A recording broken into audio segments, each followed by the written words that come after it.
Assalamu alaikum, dear students. Welcome to the class of cloud computing. I'm your instructor Dr. Nazia Anwar, and in this lecture I will continue the discussion on overview of distributed computing.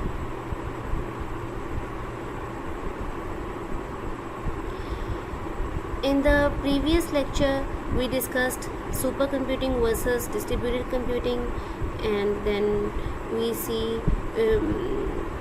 defined what is a distributed computing system, and we discussed the two goals of distributed system. Now we will continue the discussion from goal number 3 of distributed computing systems. जो हमने last अपने previous lecture में distributed systems के गोल discuss किए, making resources accessible, goal number 1, and second goal distribution transparency. Now the third important goal of distributed systems is openness. An open distributed system is a system that offers services according to standard rules. Open systems support interoperability. Interoperability characterizes the extent by which two implementations of systems or components from different manufacturers can coexist and work together. यानी अगर कोई different manufacturers ने कोई components design किए हैं या कोई systems की डिफरेंट इम्प्लीमेंटेशंस हैं, तो वो आपस में बिल्कुल कोएग्जिस्ट कर सकें, इकट्ठे काम कर सकें by just relying on each other's services as specified by a common standard. In other words, interoperability is the ability of two different systems or applications to work together.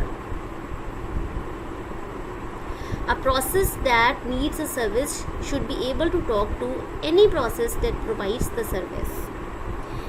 Multiple implementations of the same process may be provided as long as the interface is maintained.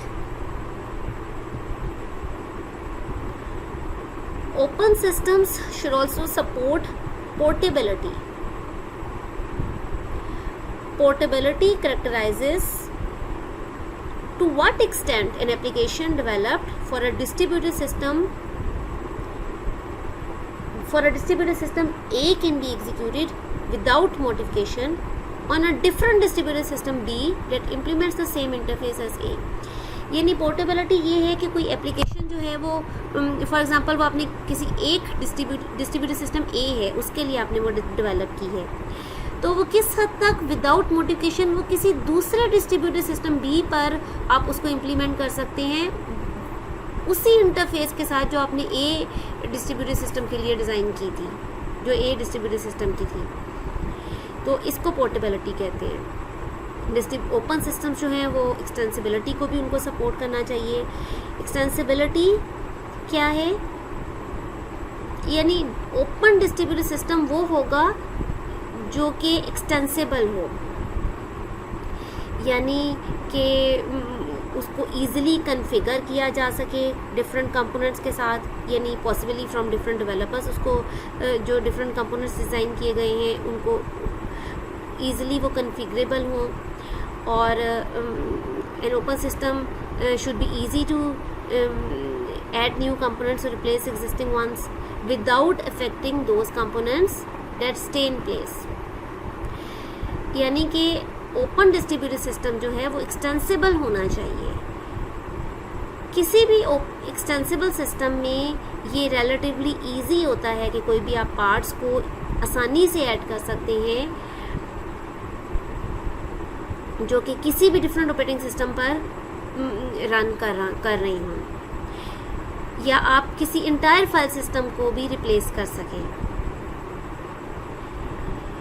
जैसे कि हम बहुत जानते हैं ये बात अपनी daily practice से, हम सब ये जानते हैं that attaining such flexibility is easier said than done. यानी इस तरह की फ्लेक्सिबिलिटी को अटेन करना कहना आसान है लेकिन अचीव करना बहुत डिफ़िकल्ट है. गोल 4 इज स्केलेबिलिटी। जो वर्ल्ड वाइड कनेक्टिविटी है थ्रू द इंटरनेट, ये बहुत ज़्यादा आहिस्ता आहिस्ता रैपिडली जो है ये कॉमन हो रही है।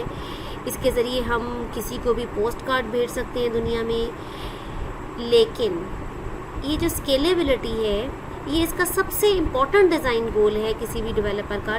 जो डिस्ट्रीब्यूटेड सिस्टम का डेवलपर है उसके लिए सबसे इम्पॉर्टेंट गोल है स्केलेबिलिटी को अचीव करना। स्केलेबिलिटी जो है किसी भी सिस्टम की, हम उसको 3 डायमेंशंस में उसको मेजर कर सकते हैं। सबसे पहली है a system can be scalable with respect to its size, meaning that we can easily add more users and resources to the system. Second, a geographically scalable system is one in which the users and resources may lie far apart. Third, a system can be administratively scalable, meaning that it can still be easy to manage even if it spans many independent administrative organizations. Unfortunately, a system that is scalable in one or more of these dimensions, तो इस तरह का system जो है वो often जो है उसकी परफॉर्मेंस जो है वो उसकी कुछ ना कुछ वो लॉस ऑफ परफॉर्मेंस आकर हो जाता है। जैसे कि सिस्टम स्केल अप हो तो उसकी परफॉर्मेंस जो है वो थोड़ी सी डिग्रेड हो सकती है। अब हम सबसे पहले देखते हैं scalability problems with respect to size. जब भी कोई सिस्टम जो है उसको स्केल अप होना होता है तो बहुत सारे डिफरेंट टाइप्स ऑफ प्रॉब्लम्स जो हैं उनको आपको हमें सॉल्व करना पड़ता है। तो सबसे पहले हम देखते हैं कि विद रिस्पेक्ट टू साइज़ जो है वो स्केलिंग को हम कैसे देखते हैं, स्केलिंग उसकी कंसिडर करते हैं विद रिस्पेक्ट टू साइज़। अगर बहुत सारे यूज़र्स और रिसोर्सेज जो हैं उनको सपोर्ट करना हो तो हमें बहुत सारी limitations of centralised services, data या एल्गोरिथम्स जो हैं वो इस तरह की कोई भी लिमिटेशंस जो हैं वो अकर हो सकती हैं। सर्विसेज सेंट्रलाइज्ड हो या डाटा हो या एल्गोरिथम्स हो। फॉर एग्जांपल, बहुत सारी सर्विसेज जो हैं वो सेंट्रलाइज्ड कैसे हो सकती हैं, जैसे कि आप किसी एक सिंगल सर्वर पर किसी एक स्पेसिफिक मशीन पर, कोई डिस्ट्रीब्यूटेड सिस्टम में कोई स्पेसिफिक मशीन है उस पर कोई सिंगल सर्वर रन हो रहा है, उस पर जो है वो आप इम्प्लीमेंट करें तो आप कहेंगे कि सर्विसेज जो है वो सेंट्रलाइज्ड हैं। तो इस तरह की स्कीम में प्रॉब्लम जो है वो बहुत ऑब्वियस है that the server can become a bottleneck as the number of users and applications grows. जैसे नंबर ऑफ़ यूज़र्स या एप्लीकेशंस की बहुत ज़्यादा बढ़ते जाएंगे तो जो है वो सर्वर जो है वो बिल्कुल एक बॉटलनेक क्रिएट हो सकता है। चाहे कि हमारे पास अनलिमिटेड प्रोसेसिंग रिसोर्सेज हो, अनलिमिटेड स्टोरेज कैपेसिटी हो, तो भी जो है वो कम्युनिकेशन उस सर्वर में जो है वो इवेंचुअली जो है वो फर्दर ग्रोथ को रोक देगी। तो अनफॉर्चुनेटली अगर आप कोई सिंगल सर्वर यूज़ कर रहे हैं तो कई दफ़ा ये बिल्कुल हमारे लिए अनअवॉइडेबल होता है, आपको सिंगल सर्वर यूज़ करना पड़ता है। फॉर एग्जांपल, आप इमेजिन करें अगर आपकी कोई सर्विस है जो कि बहुत आपने कॉन्फिडेंशियल इन्फॉर्मेशन को उसमें मैनेज करना है, जैसे कोई मेडिकल रिकॉर्ड्स हैं या कोई बैंक अकाउंट्स हैं या इस तरह का कोई कॉन्फिडेंशियल डाटा है जिसको मैनेज करना है उस सर्विस में। तो इस तरह के केसेस में बेस्ट क्या है कि आप उन सर्विसेज को इम्प्लीमेंट करेंगे किसी एक सिंगल सर्वर में जो कि बहुत किसी सिक्योर्ड सेपरेट रूम में हो और उसको प्रोटेक्ट किया जाए, किसी भी उसके डिस्ट्रीब्यूटेड सिस्टम के पार्ट्स किसी भी स्पेशल नेटवर्क कंपोनेंट्स के थ्रू उसको प्रोटेक्शन प्रोवाइड की जाए। तो इस तरह के सर्वर को अगर आप कॉपी करें बहुत सारे डिफरेंट सेवरल लोकेशंस पर परफॉर्मेंस एनहांस करने के लिए, तो ये आउट ऑफ द क्वेश्चन है, ऐसा हम नहीं कर सकते क्योंकि then it would make the service less secure. तो इस तरह के सिनेरियो में जैसे कि सेंट्रलाइज्ड सर्विसेज जो हैं वो बिल्कुल इसी तरह हम कुछ सिनेरियोस में सेंट्रलाइज्ड डाटा को भी जो है वो आप हमारे लिए बहुत मुश्किल होता है किसी सेवरल लोकेशंस पर जो है वो कॉपी करना। जैसे कि अगर कोई टेलीफोन नंबर्स हैं और या किसी 50 मिलियन एड्रेसेस हैं, 50 मिलियन पीपल के एड्रेसेस हैं, तो सपोज़ अगर आपने डाटा जो है वो 50 कैरेक्टर्स तक का रखना है, लेट्स अज्यूम 2.5 GB जो है वो आपकी डिस्क पार्टीशन है, तो वो इतनी उसके लिए स्पेस काफ़ी होगी। लेकिन अगर एक सिंगल डाटाबेस लाइन है तो उससे क्या होगा कि जितनी कम्युनिकेशन लाइंस हैं वो सारी उनमें सैचुरेशन अगर हो जाएगी। तो अगर आप इमेजिन करें कि अगर इंटरनेट पे डोमेन नेम सिस्टम जो है वो उसको एज अ सिंगल टेबल अगर आप इम्प्लीमेंट करें, यानी मिलियंस ऑफ कंप्यूटर्स जो अक्रॉस द वर्ल्ड वाइड है उनको आप एक सिंगल डोमेन नेम सिस्टम के टेबल में आप मेंटेन करें। जैसे आपने कोई उसने किसी वेब सर्वर को लोकेट करना है, अब अगर जैसे कोई एक रिक्वेस्ट भी आएगी किसी URL को रिजॉल्व करने की, तो वो आप उसको फॉरवर्ड करेंगे उसी एक DNS सर्वर पर जो कि one and only DNS server है। तो क्या होगा इस केस में, कोई भी जो भी वेब को यूज़ कर रहा हो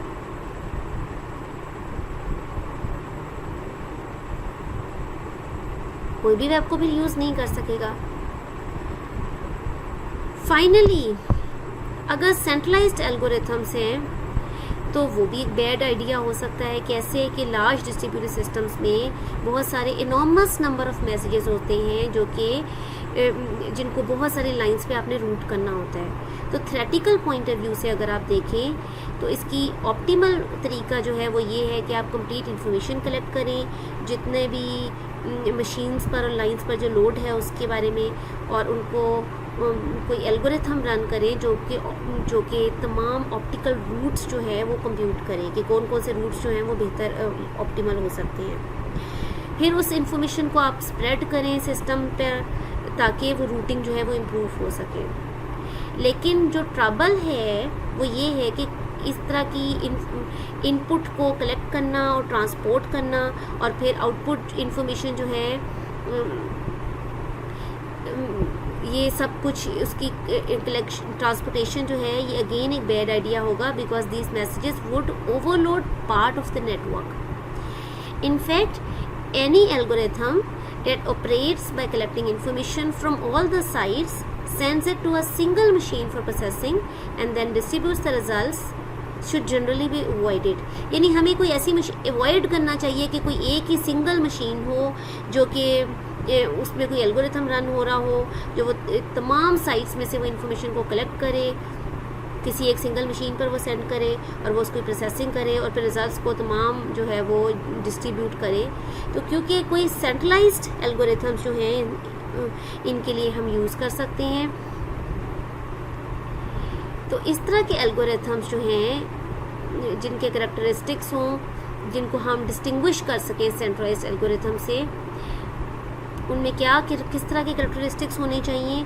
मसलन जो है वो कोई भी मशीन उसके पास उस सिस्टम स्टेट की कंप्लीट इंफॉर्मेशन नहीं होती और दूसरी मशीन्स जो हैं वो अपनी लोकल इंफॉर्मेशन की बेस पर जो है वो डिसीजंस लेती हैं। और अगर कोई एक मशीन का फेलियर अगर हो जाए तो वो उस पूरे एल्गोरिथम को रुइन नहीं करेगी और हम ये कोई इजम्पशन नहीं लेंगे पहले से कि कोई ग्लोबल क्लॉक एग्जिस्ट कर रही हो।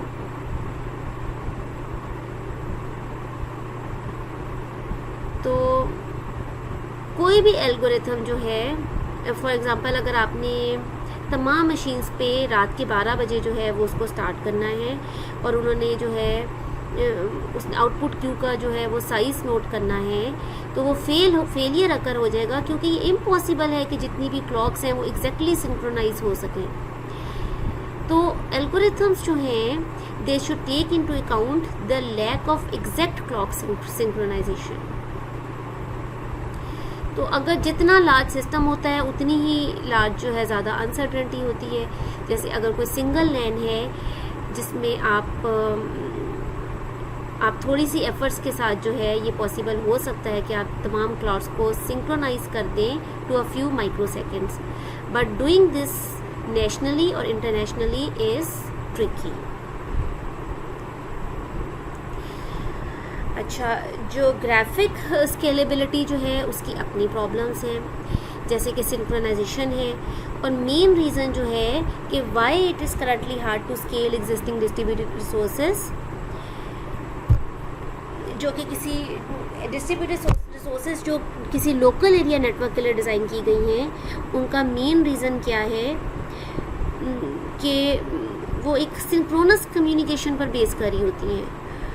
फॉर एग्ज़ाम्पल, अगर कोई आप जो डिस्ट्रीब्यूटेड सिस्टम्स हैं, अब एग्जिस्टिंग डिस्ट्रीब्यूटेड सिस्टम्स हैं, अगर आपने उनको किसी जो कि लोकल एरिया नेटवर्क के लिए अगर कोई डिस्ट्रीब्यूटेड सिस्टम है, अगर आपने उनको स्केल करना हो तो वो बिल्कुल बहुत मुश्किल है, क्योंकि जो किसी लैन के जो डिस्ट्रीब्यूटेड सिस्टम्स हैं वो सिंक्रोनस कम्युनिकेशन पर बेस कर रहे होते हैं। तो इस तरह की कम्युनिकेशन में कोई भी पार्टी अगर कोई सर्विस की रिक्वेस्ट करती है, तो उस जो पार्टी रिक्वेस्ट कर रही होती है उसको हम ज़्यादातर क्लाइंट कहते हैं। तो वो जो क्लाइंट है वो ब्लॉक हो जाता है अनटिल जो है उसको रिप्लाई सेंड बैक नहीं किया जाता।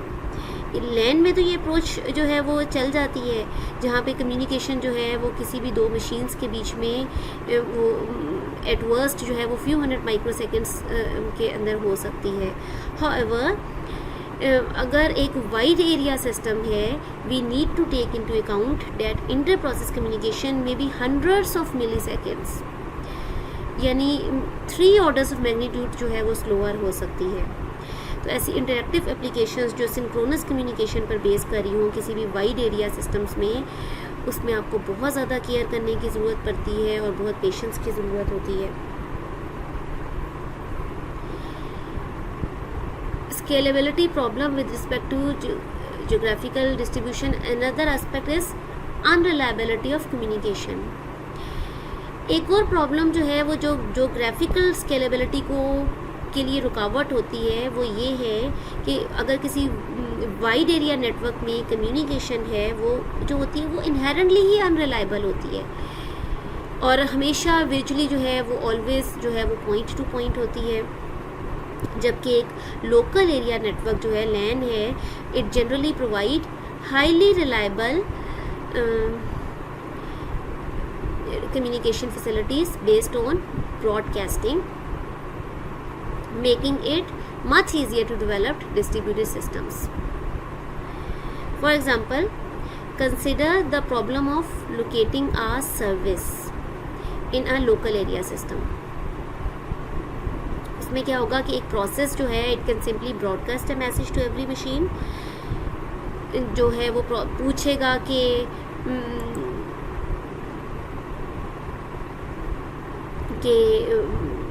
if it is running the service it needs, तो सिर्फ वही machines that have that service, only those machines will respond, और सिर्फ वो अपना नेटवर्क एड्रेस प्रोवाइड करेंगी अपने रिप्लाई मैसेज में। तो इस तरह की लोकेशन स्कीम जो है वो किसी भी वैन में या वाइड एरिया नेट सिस्टम में बिल्कुल अनथिंकेबल है। जस्ट इमेजिन करें कि क्या होगा अगर आप ट्राई करें to locate a service this way in the internet. तो इंटरनेट में स्पेशल लोकेशन सर्विसेज जो हैं उनकी ज़रूरत होती है डिज़ाइन करने की, ताकि आप कोई भी वर्ल्ड वाइड जो है वो अपनी सर्विसिंग, अगर आपने बिलियंस ऑफ यूज़र्स को सर्विस करना है तो उनको आप जो है वो सर्विसिंग कैपेबिलिटीज़ प्रोवाइड करने के लिए स्पेशल जो है वो location services are needed to be designed. तो geographical scalability जो है वो strongly related होती है to the problems of centralized solutions that obstruct size scalability, यानी जो कि रुकावट बनती है size scalability में।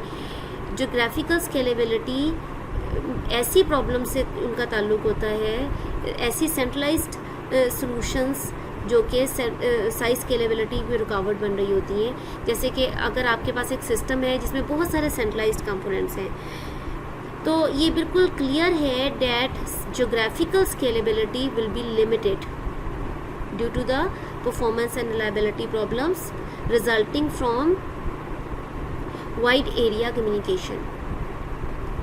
इन एडिशन, जो सेंट्रलाइज्ड कंपोनेंट्स हैं उनकी वजह से बिल्कुल आपका नेटवर्क रिसोर्सेज का वेस्टेज अगर हो सकता है। जैसे फॉर एग्जांपल आप इमेजिन करें, अगर आपका एक सिंगल मेल सर्वर है जिसको आपने पूरी इंटायर कंट्री में यूज़ करना है, तो इसका मतलब ये होगा कि आपने एक ईमेल सेंड करनी है अपने नेबर को, तो आपको you would first have to go to the central mail server which may be hundreds of miles away. So clearly this is not the way to go. Finally, difficult and in many cases open question is how to scale a distributed system across multiple independent administrative domains. A major problem that needs to be solved is that of conflicting policies with respect to resource usage and payment management and security. For example, many components of a distributed system that reside within a single domain can often be trusted by users that operate within the same domain. तो जैसे कि किसी एक distributed system में बहुत सारे components जो उसके होंगे जो कि किसी एक डोमेन पे हों, वो हो सकता है उनको यूज़र्स ट्रस्ट कर रहे हों जो क्योंकि वो किसी एक ही डोमेन में ऑपरेट कर रहे हैं। इस तरह के केसेस में जो सिस्टम एडमिनिस्ट्रेशन है वो टेस्टेड होगी और वो सर्टिफाइड जो है उनके पास टेस्टेड और सर्टिफाइड एप्लीकेशंस होंगी और वो स्पेशल मेजर्स जो हैं वो उन्होंने लिए होंगे इंश्योर करने के लिए that such components can not be tempered with. तो कंक्लूजन ये है कि यूज़र्स जो है वो अपने सिस्टम एडमिनिस्ट्रेटर्स को ट्रस्ट करेंगे। However this trust does not expand naturally across domain boundaries. अगर डिस्ट्रीब्यूटेड सिस्टम जो है वो एक्सपैंड कर रहा हो किसी दूसरे डोमेन में, तो दो तरह के सिक्योरिटी मेजर्स जो है वो हमें लेने पड़ते हैं। First of all, the distributed system has to protect itself against malicious attacks from the new domain.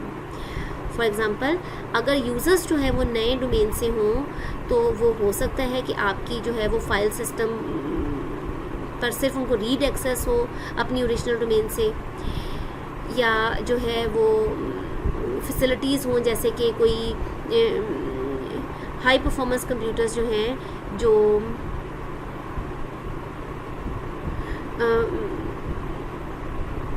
उनके लिए अवेलेबल ना हो टू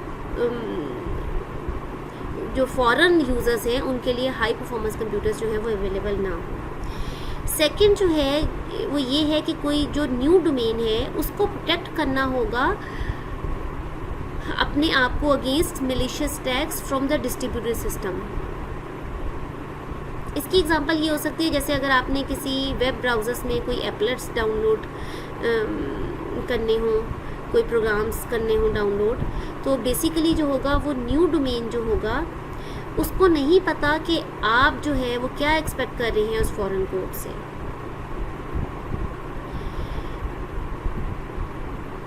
तो इससे क्या होगा कि वो बिल्कुल एक्सेस राइट्स को स्वेयरली लिमिट कर सकता है।